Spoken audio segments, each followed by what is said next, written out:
Kamu pernah nggak ngerasa paling jelek di kelas, merasa paling miskin, merasa paling gemuk, atau sekedar takut salah ngomong? Jika iya, mungkin kamu mengalami yang namanya rendah diri.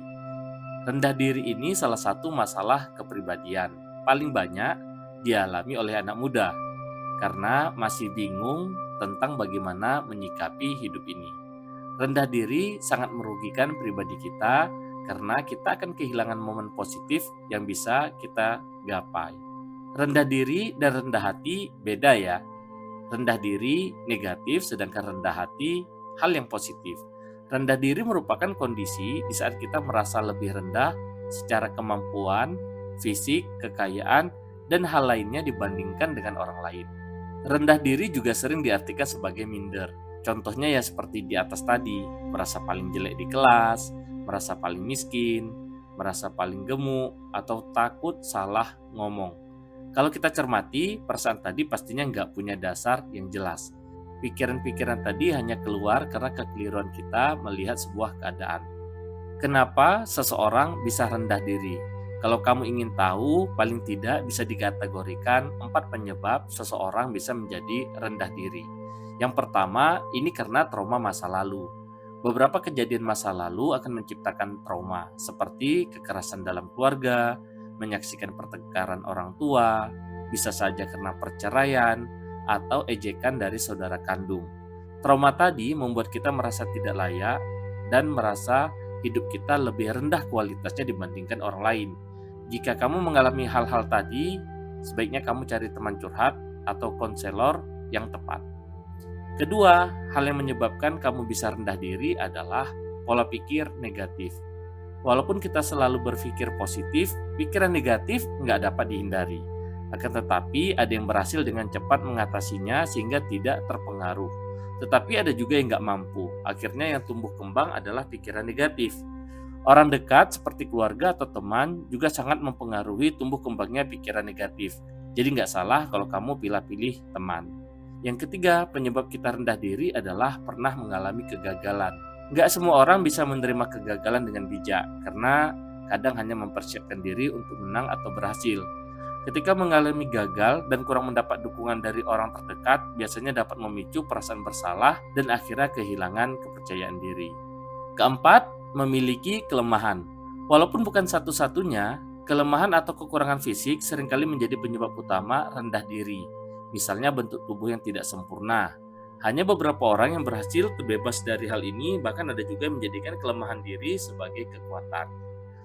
Pertanyaannya sekarang adalah, kamu merasa rendah diri nggak? Untuk itu kita harus tahu ciri-ciri rendah diri. Yang pertama, orang yang rendah diri biasanya suka menyendiri dan jarang mau gabung. Hal ini terjadi karena dia merasa nggak pantas, merasa paling bodoh atau paling miskin, dan paling tidak layak untuk segala hal. Akhirnya memilih menyendiri. Bahkan untuk sekedar ngopi saja dia biasanya nggak mau bergabung. Yang kedua, biasanya suka ragu dalam bertindak.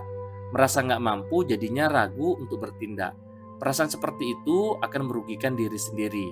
Untuk hal sederhana saja dia nggak berani ambil keputusan. Misalnya memilih warna baju atau sekedar mau makan apa. Yang ketiga, banyak diam dan nggak berani ngomong. Diam bukan karena pendiam ya, tapi merasa nggak pantas untuk berbicara. Takut salah dan takut menyinggung perasaan orang lain, akhirnya memilih diam. Bahkan ketika ditanya, jawabannya singkat dan datar, akhirnya memilih untuk diam. Kalau kamu merasa rendah diri atau merasa ada teman kamu yang rendah diri dan ingin menolongnya, berikut beberapa cara untuk menghilangkan atau paling tidak mengurangi rasa rendah diri. Yang pertama, coba tuliskan kelebihan kamu.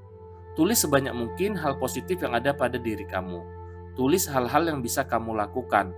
Walaupun hal kecil, kamu wajib menghargainya dan melihat itu sebagai kelebihan diri. Kalau kamu merasa ragu hal-hal tersebut adalah kelebihan, itu wajar, karena kamunya memang pemalu dan merasa rendah diri. Kedua, hadir dalam setiap pertemuan. Ini pastinya berat, tapi kamu bisa mulai dengan datang ke sebuah pertemuan yang kamu bukan pusat perhatian, misalnya rapat di sebuah desa. Datang, duduk, dan amati. Kamu harus banyak melihat interaksi manusia dalam sebuah pertemuan. Setelah beberapa kali pertemuan, kamu nantinya mulai menyadari bahwa tidak perlu menjadi sempurna untuk berinteraksi sesama manusia. Salah atau lemah adalah bagian dari interaksi sosial. Kelemahan kita adalah wajar di mata orang lain.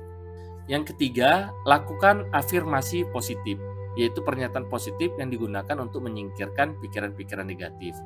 Pernyataan ini ditanam kepada diri sendiri.